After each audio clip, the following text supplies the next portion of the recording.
Vamos abrir aqui em 3 textos. O Dantas ensinou uma coisa pra gente aqui já, que quando algo se repete, né, na Bíblia, no Velho e no Novo Testamento, é porque se foi dada uma nova ênfase sobre aquilo, é porque tem uma importância grande, né, para nós. E eu estava meditando para mim, né, hoje eu acho que eu consigo fazer um pouco mais dessa distinção. Estava meditando para mim em João e tanto no Evangelho quanto nas cartas. E aí eu comecei a ler Salmos com a Gabi, né, em casa. E aí eu... Você tem 1 João faz já mais de ano, tempo, né? Porque é daquele jeito, né, que o senhor falou. Eu tenho parado mais nos textos e tentado extrair mais deles, né, do que só passar. Porque já passei por vários desses textos. Esse desse ano. Li a Bíblia duas toda. vezes. Você é o quê? 1 João. Caramba, no ano todo. Então, aí eu li com a Gabi esse último Salmos aqui, né? O Salmos 4. Li hoje. Legal. E tem a ver, os 3 primeiros Salmos aqui tem um contexto aqui bem específico. Eu não vou, acho que eu ia abrir o terceiro texto aqui, mas nem vou abrir não. Vou tentar explicar mais ou menos o que aconteceu. Que acho que vai ser um pouco mais produtivo. Salmos 1, 2 e 3, eu não sei exatamente quando termina aqui, mas especificamente no 1, 2 e 3 aqui, ele está falando de Davi fugindo. Davi escreve esse salmo enquanto ele está fugindo de Absalão, quando acontece uma revolta do filho dele contra ele, né? O filho dele mentia, até uma passagem de 1 Samuel que eu ia abrir aqui, fala que o filho dele recebia o povo e mentia, né? Dizia que que Davi não podia receber o povo, mas que ele ia fazer justiça se ele fosse rei, e ele trata o povo com muita bondade. Ele meio que ganha o coração dos israelitas naquela época, falando que o povo queria escutar. Resumindo, é isso: o povo chegava até ele procurando justiça, né? Querendo chegar até o rei, e ele falava: não, o rei não pode recebê-los. E aí ele mesmo queria tomar essa posição do pai de fazer justiça por ele mesmo. E aí acontece toda a revolta, toda a história dele se voltar contra o pai, e Davi foge. Então é nesse contexto que Davi escreve, né? Fugindo de Absalão, seu filho. Eu vou fazer a leitura aqui, Salmos 3 e 4. Senhor, como tem crescido o número dos meus adversários. São numerosos os que se levantam contra mim. São muitos os que dizem de mim: não há em Deus salvação para ele. Porém tu, Senhor, és o meu escudo, és a minha glória e o que exaltas a minha cabeça. Com a minha voz clamo ao Senhor, e ele do seu santo monte me responde. Deito-me e pego no sono, acordo porque o Senhor me sustenta. Não tenho medo de milhares do povo que tomam posição contra mim, de todos os lados. Levanta-te, Senhor, salva-me, Deus meu, pois feres nos queixos a todos os meus inimigos, e aos ímpios quebras os dentes. Do Senhor é a salvação, e sobre o teu povo a tua bênção. E aí no 4. Responde-me quando clamo, ó Deus da minha justiça. Na angústia me tens aliviado. Tem misericórdia de mim e ouve a minha oração. Ó homens, até quando tornareis a minha glória em vexame, e amareis a vaidade, e buscareis mentira? Tem algumas versões que falam de ilusão, você comentou aqui. Sabei, porém, que o Senhor distingue para si o piedoso. O Senhor me ouve quando eu clamo por ele. Irai-vos e não pequeis. Consultai no travesseiro o coração e sossegai. Oferecei sacrifícios de justiça e confiai no Senhor. Há muitos que dizem: quem nos dará a conhecer o bem? Senhor, levanta sobre nós a luz do teu rosto. Mais alegria lhe puseste no coração do que a alegria deles, quando lhes há fartura de cereal e de vinho. Em paz me deito e logo pego no sono, porque, Senhor, só tu me fazes repousar seguro. Então eu vou dar um... Amém. Glória a Deus, né? Falar bonito o texto, né? Eu vou dar ênfase aqui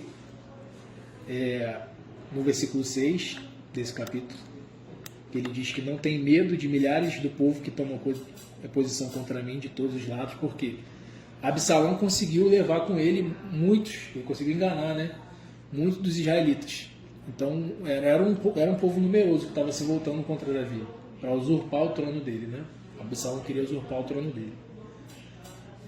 Então, o que eu quero olhar essa história um pouco distante dela, assim, de tentar ver um panorama geral, não dar ênfase em cada versículo, mas olhando um pouco distante da passagem e lembrando lá da história de 1 Samuel, que conta dessa revolta de Absalão, a gente vê que Absalão, ele representa ali um falso rei.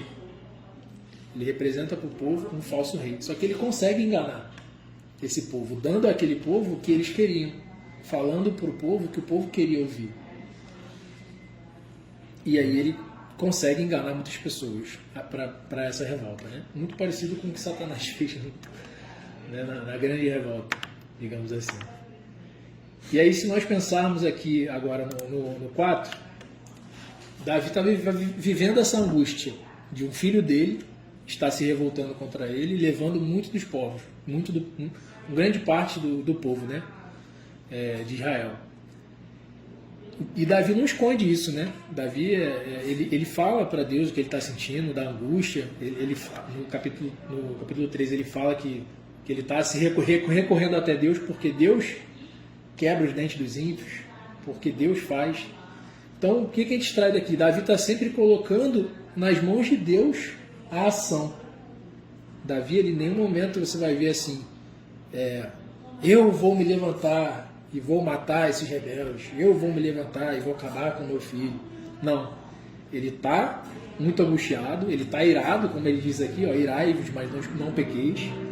Ele está com medo, como ele diz no capítulo 3, mas o tempo todo ele está depositando tudo isso em Deus. Então ele está recorrendo até Deus, para que Deus faça essa justiça. E aí ele oferece, aí eu faço ênfase aqui no capítulo 4. Como que essa justiça vai ser feita? Ele apresenta aqui no 5, como que ele vai chegar, como é que ele vai alcançar essa justiça de Deus? Ele fala, oferecei sacrifícios de justiça. Se a gente ir um pouco a fundo nesse versículo, que fala sobre a justiça, ele faz uma referência aqui à aliança, à Páscoa, sacrifícios anuais que eram feitos pelo povo de Israel. Eram sacrifícios voltados para a justiça, né? Como o próprio texto está dizendo aqui. Apresentar, e aí se a gente pensar, a justiça de Deus, como que ela é apresentada? Como que ela o auge, né? O ápice da justiça de Deus para o homem, como que ela é apresentada? Por meio de Cristo, né? O Cordeiro Pascal. Então, esse foi o link que eu fiz com o João, porque nessa primeira carta de João, no capítulo 4, ele começa aqui falando sobre falsos profetas e verdadeiros crentes. Lembra que eu falei entre Davi e Absalão? Davi era o verdadeiro rei do povo de Israel, colocado lá por Deus. Absalão era o usurpador daquele local. Davi está buscando justiça em Deus. Está buscando que Deus faça justiça e está oferecendo sacrifícios a ele. E qual que é o contexto aqui de 1 João? João está advertindo os cristãos do primeiro século sobre possíveis usurpadores, né? Sobre falsos profetas, sobre pessoas que estavam, ou doutrinas, estavam tomando o lugar de Cristo e o lugar do Evangelho. Então o contexto aqui do capítulo, na verdade o contexto da carta de João o contexto maior é esse. É uma advertência de João aos cristãos para relembrá-los que, olha, Cristo veio em carne, ele morreu pelos nossos pecados, ele é o sacrifício perfeito, ele é a palavra, ele é o Logos. O que foi apresentado pelo Evangelho de João, ele está relembrando aqui nas cartas. Por quê? Nesse primeiro intervalo, muita coisa já estava sendo corrompida. Já estava tendo usurpadores da palavra, digamos assim. E aí eu faço uma ênfase aqui a partir do 7. Eu vou ler com os irmãos aqui, do 7 até o 21. Ele fala dos falsos e aí ele apresenta aqui o verdadeiro, digamos assim. Amados, amemo-nos uns aos outros, porque o amor procede de Deus, e todo aquele que ama é nascido de Deus e conhece a Deus. Aquele que não ama não conhece a Deus, pois Deus é amor. Nisto se manifestou o amor de Deus em nós, em haver Deus enviado o seu Filho unigênito ao mundo para vivermos por meio dele. Nisto consiste o amor, não em que nós tenhamos amado a Deus, mas em que Ele nos amou e enviou o seu Filho como propiciação pelos nossos pecados. Olha o sacrifício aqui de justiça. Amados, se Deus de tal maneira nos amou, devemos nós também amar uns aos outros. Ninguém jamais viu a Deus. Se amarmos uns aos outros, Deus permanece em nós, e seu amor é em nós aperfeiçoado. Nisto conhecemos que permanecemos nele, e ele em nós, em que nos deu do seu Espírito. E nós temos visto e testemunhamos que o Pai enviou o seu Filho como Salvador do mundo. Aquele que confessar que é Jesus é o Filho de Deus. Deus permanece nele e ele em nós. E nós conhecemos e cremos no amor que Deus tem por nós. Deus é amor, e aquele que permanece no amor permanece em Deus, e Deus nele. Nisto é em nós aperfeiçoado o amor, para que no dia do juízo mantenhamos confiança. O que Davi estava buscando? Juízo de Deus sobre Absalão, sobre aquela situação. Pois segundo ele também nós somos neste mundo. No amor não existe medo. Davi estava com medo? Estava. Mas ele depositou isso em Deus.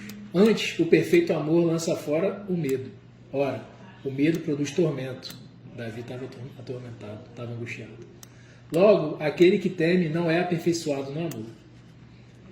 Nós amamos porque ele nos amou primeiro. Se alguém disser, amo a Deus e odiar a seu irmão, é mentiroso. Pois aquele que não ama seu irmão, a quem vê, não pode amar a Deus, a quem não vê. Ora, temos da parte dele este mandamento, que aquele que ama a Deus, ame também a seu irmão. Então é um texto conhecido. Eu não quero dar ênfase na questão aqui do amor fraternal, né? Que ele está falando aqui sobre amor fraternal. Mas eu quero dar ênfase no seguinte. Como ele está dizendo antes aqui sobre falsos profetas e verdadeiros crentes, eu quero dar ênfase nessa questão. Como que nós nos identificamos como um verdadeiro cristão? Ou como nós identificamos outros verdadeiros cristãos? Ou, para o povo de Israel, como identificar o verdadeiro rei? Ou como identificar o rei usurpador? Existe um princípio por trás disso aqui. E é o mesmo princípio que é apresentado por Cristo. Ele vai dizer aqui que Deus é amor. E a manifestação plena desse amor foi por meio do Filho dele. Ele entregou. Então, esse ato da entrega é a mesma entrega que Davi está fazendo naquele salmo. Ele está passando por angústia, por tormento, por medo, mas ele pega tudo isso e faz um sacrifício a Deus, como foi feito aqui por meio de Jesus Cristo. Ele é a propiciação pelos nossos pecados. Ele é o sacrifício perfeito de justiça. Não tem como a gente dissociar a justiça de Deus, o juízo de Deus, do amor de Deus.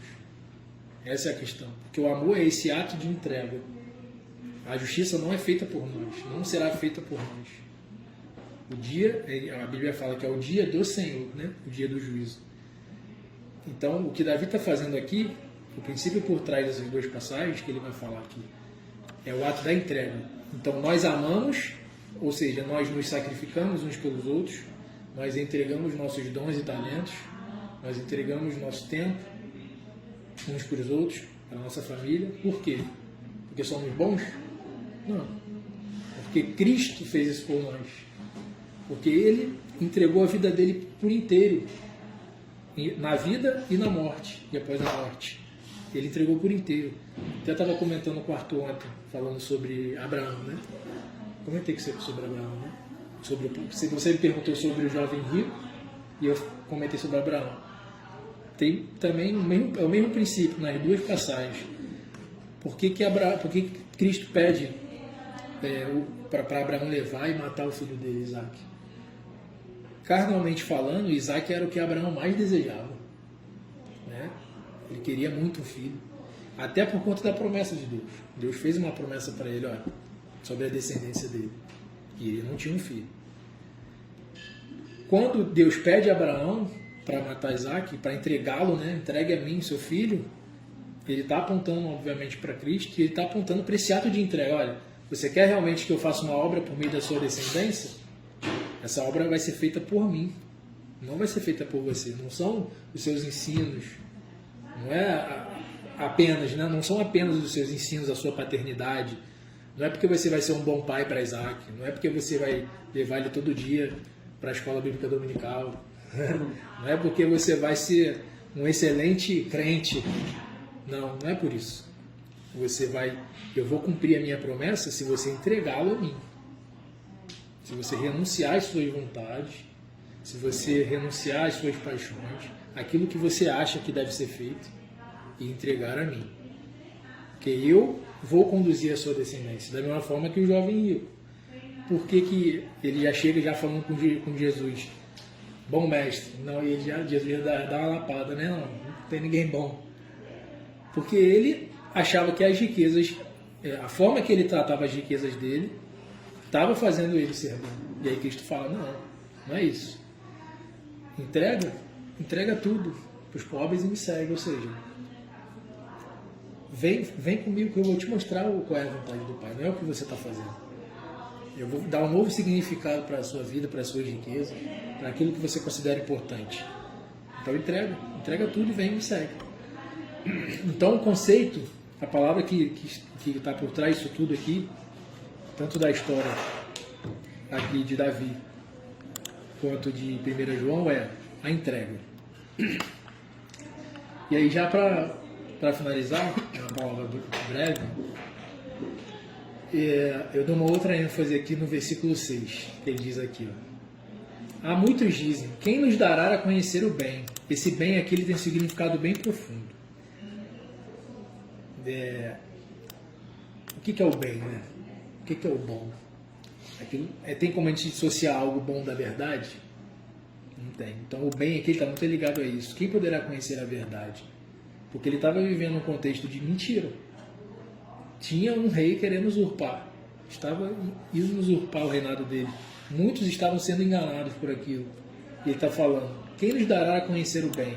Senhor, levanta sobre nós a luz do teu rosto. Ele recorre a Deus. E aqui 1 João, o que está acontecendo aqui? João está advertindo o povo aqui a identificar a verdade. Olha, eu vou relembrá-los aqui de Cristo, de tudo que Cristo viveu, para que vocês consigam identificar a verdade e vocês não sejam enganados por um usurpador. E como, aí eu volto a falar o que eu falei no início, como que nós identificamos isso? Aqui no final, ele dá a resposta, né? Se alguém disser, amo a Deus e odiar a seu irmão, é mentiroso. Teria como Absalão ser um bom rei, enganando o povo, se voltando contra seu próprio pai?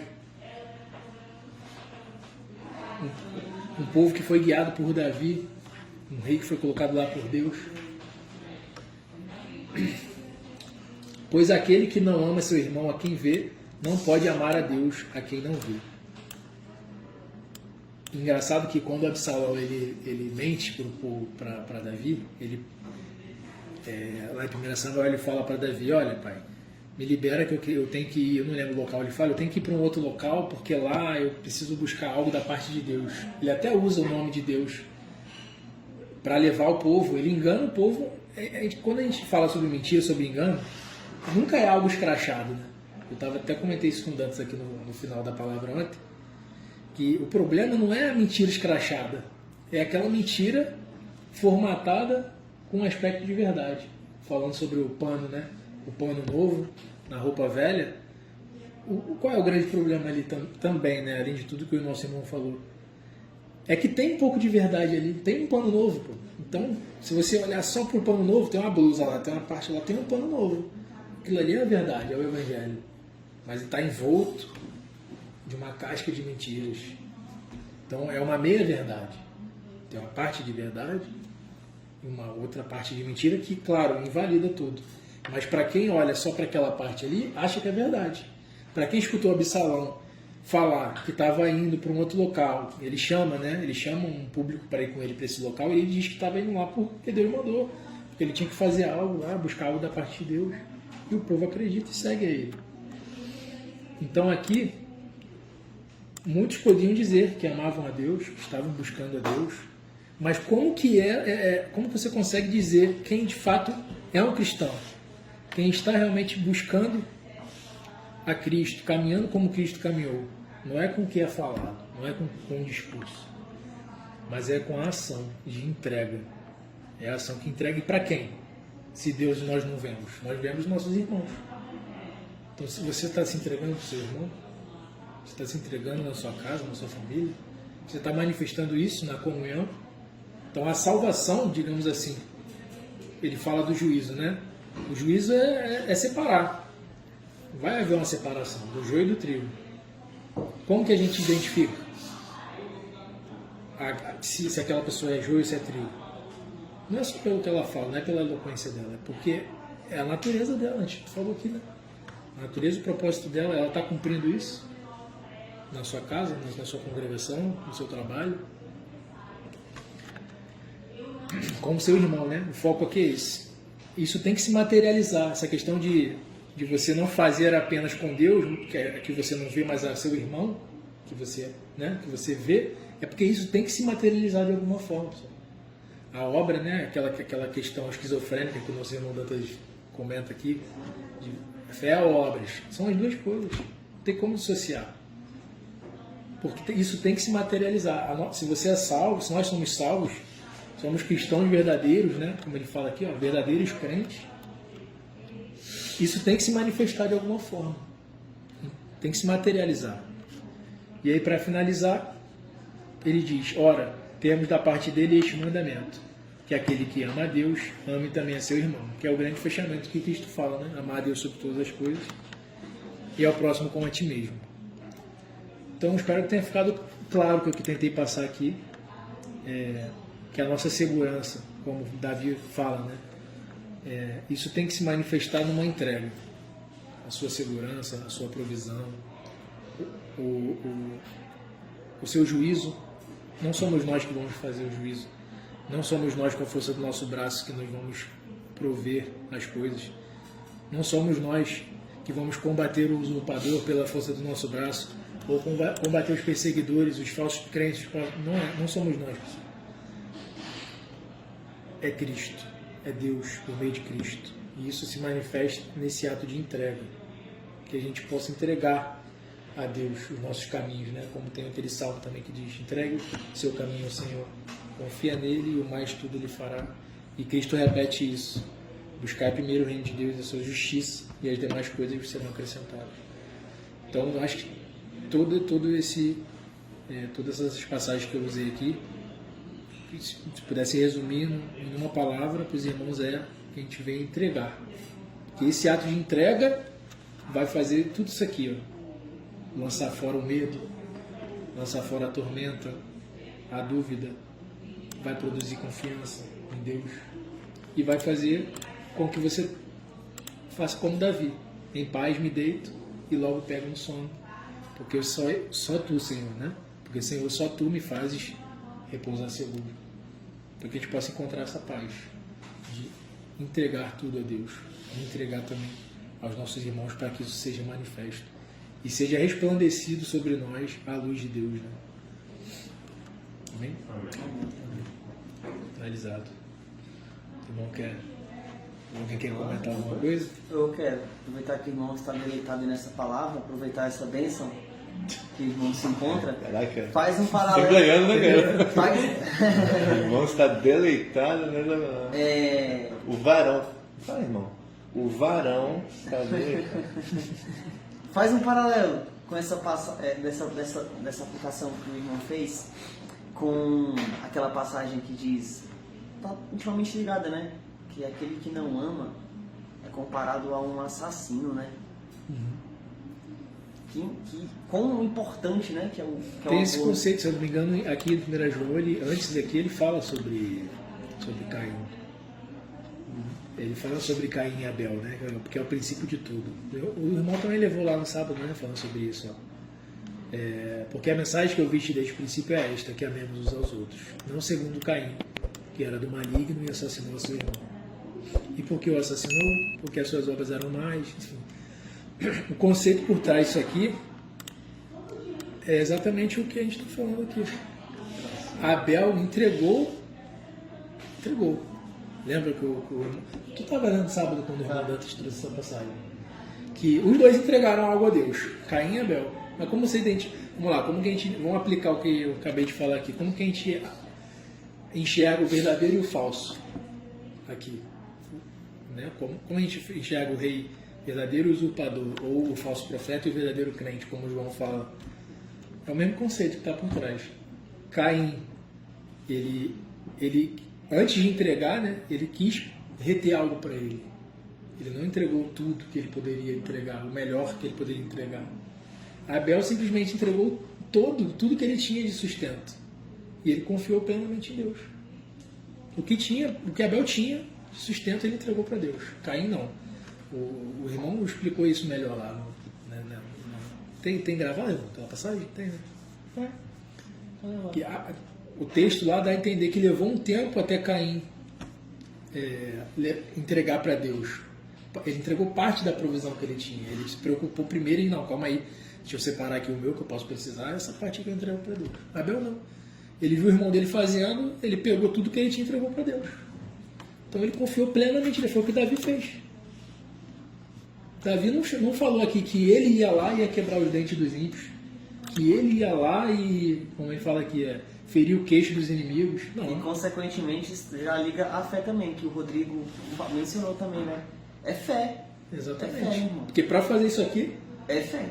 Para ter essa confiança em Deus aqui e deitar e falar que você vai deitar tranquilo, fugindo do seu palácio e vendo que seu filho está se voltando contra você, todo mundo, o povo que para quem você se dedicou tanto, é um ato de fé.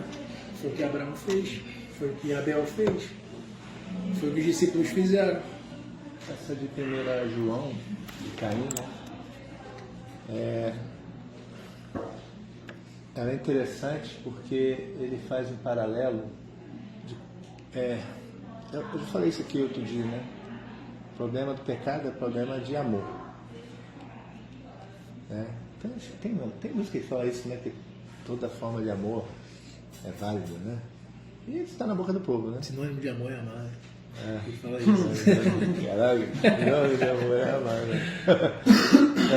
Assim, está na cultura popular, está na poesia, que toda forma de amor é válida. Então, é inclusive a bandeira dos movimentos LGBTQIA+. Né? Engraçado, né? Eu falava com uma pessoa, eu falei assim, cara, eu sou contra a prática do homossexualismo. Eu não posso pedir que a pessoa pare de desejar, mas o que ela vai fazer com o seu desejo está nas mãos dela. Ah, mas isso é desumano, então eu sou desumano comigo mesmo, porque eu não faço do que eu desejo. Isso é um fato, né? Então eu desejo pegar a mulher do próximo, eu desejo dar um golpe para me dar bem, eu desejo ter mais dinheiro, eu não faço. Por que o cara tem o direito de fazer Ah, não, porque são questões de amor. É só questão de amor, né? Irmãos, tudo tem a ver com amor, né? Se os 2 mandamentos de Deus, se tudo que Deus falou pode ser resumido em 2 coisas, e dessas 2 coisas o comum é amor, qual é o problema? Amor. O problema é a solução. O problema é o amor, velho. Assim, pecado vem do quê? Pecado vem falta de amor. Não amar. Ou amar da maneira errada. Existe uma maneira errada. Existe uma maneira errada de amar. Como assim? Está escrito aqui. Ele leu. Cadê? Lê aí 11 e 12 de novo. Aquelas coisas que eu nunca vi. Eu li por 1 bilhão de vezes, eu nunca vi isso. Porque a mensagem que eu vi desde o princípio é esta, que amemos uns aos outros. Não segundo Caim, que era do maligno. Então, não segundo Caim. Ele não está falando, não seja como Caim. Ele está falando o quê? Não ame como Caim. Como Caim amou. Entendeu? Ele não está falando, não é para você ser. Não, ele está falando mais profundo. A consequência de você não amar como Caim amou, não ser como Caim. Mas a gente é muito raso se a gente achar que ele está falando aqui de comportamento. Não é de comportamento, é prática de amor. Você entendeu? Então, pecado vem do entendimento que amor é outra coisa que não doação, entrega, renúncia, esvaziamento. Entendeu? Então, isso é profundo. né? Quando você começa a olhar para a questão de Davi com Absalão, porque aí você tem que, como eu leio a Bíblia, né? Esse salmo aqui foi o salmo de Davi sendo perseguido por Absalão. Por que Absalão estava perseguindo Davi? Ele deu um contexto aqui, né? Mas vamos mais fundo nisso. Eu ia abrir lá aqui nessa Samuel. É? Não, vai lá em 1 Samuel. Ah, não vai dar tempo. 2 minutos. Então fala 1 Samuel. Então, o povo buscava justiça, por isso que eu comentei da justiça, não sei se é isso que você vai abordar. O povo ia até o palácio buscar o rei, justiça, e Absalão ficava na frente do palácio recebendo o povo. E aí o povo ia se prostrar, inclusive até Você ele. explicou. Por que ele fazia isso?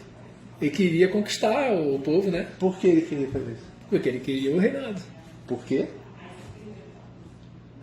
Vai voltando Por lá conta da atrás. intenção dele? Vai voltando lá atrás. Quem era Absalão? Filho. Por quê? Qual era a treta dele com Davi?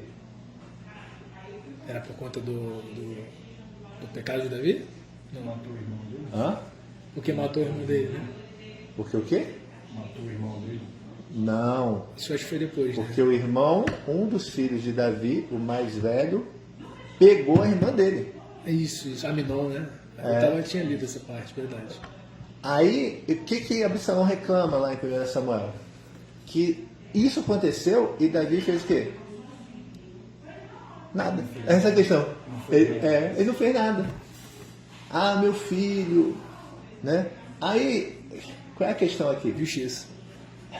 É. Engraçado que ele fala de Caim, teve esse problema também com Caim e Abel, né? Ele foi lá e fez justiça. Absalão olhou assim e falou, caramba, esse pai é pai só. Esse pai é só pai de alguns, ele não é pai de todos. Por quê? Porque ele não zelou por mim e pela minha irmã. E ficou por isso mesmo. Davi, eu já falei isso várias vezes, a gente podia fazer um estudo só sobre isso. Verdade. Davi era um excelente. Não, ele é um rei mediano. Ele era um adorador em excelência. Ele era um adorador em excelência. Ele amava a Deus mesmo. Mas isso é que a gente acha que isso faz dele uma pessoa perfeita. Plena, né? Não é. Ele era excelente adorador e ele entendia a mente de Deus um pouco. Ninguém pode entender, mas ele entendia, entendeu? Como é que a mente de Deus funcionava em relação ao relacionamento com o homem. Isso. E ele tinha fé. Um rei era mediano, que ele fez algumas besteiras, várias. Mas pai, ele era horrível, ele foi um fracasso como pai. Fracasso. E aqui ele está chorando e lamentando com Deus por causa do quê?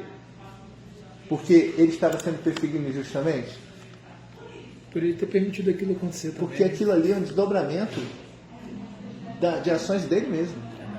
É a mesma coisa quando ele vai chorar para Deus lá no Salmo 22, que, poxa, que Deus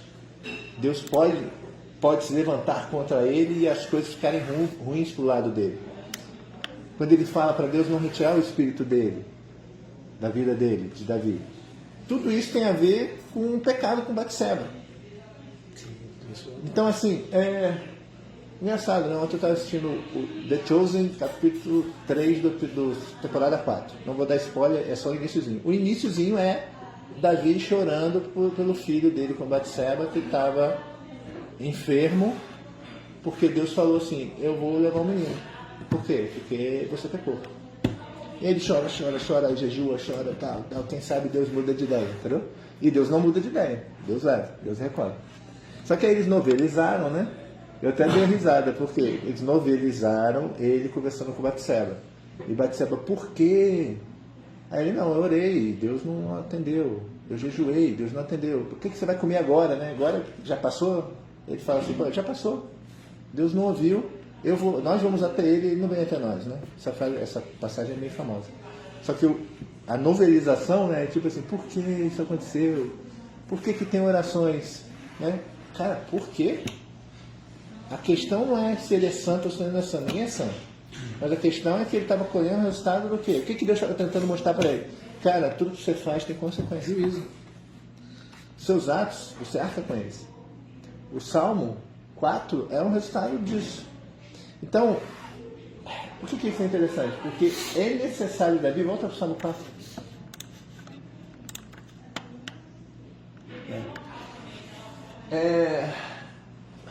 Quando ele fala assim, Deus da minha justiça, né? Quando ele fala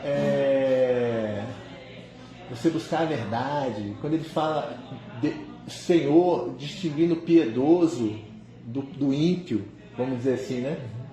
Quando ele fala oferecer sacrifício de justiça, o que é isso que eu queria chamar a atenção. O que ele está pedindo para Deus fazer com ele?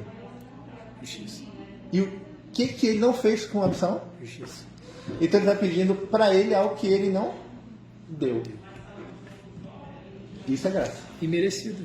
Primeiro é Totalmente. João. Ele está falando assim, olha, Deus, eu confio que o Senhor, aí deságua no que ele está falando. Deus, eu confio que o Senhor pode fazer tudo isso aqui que eu não fiz. Eu confio que o Senhor pode me dar tudo isso que eu não pude dar. Eu confio que o Senhor é tudo isso que eu não sou. Aí você começa a abrir a mente, pode assim, caraca, é você caminhar totalmente na dependência, porque ele está, tipo assim, no contexto, né? Eu não sou nada disso, eu não fiz nada disso, eu não quero nada disso, mas eu espero que o Senhor faça, queira e seja. Pelo caráter de Deus, não dele. Né? Exatamente.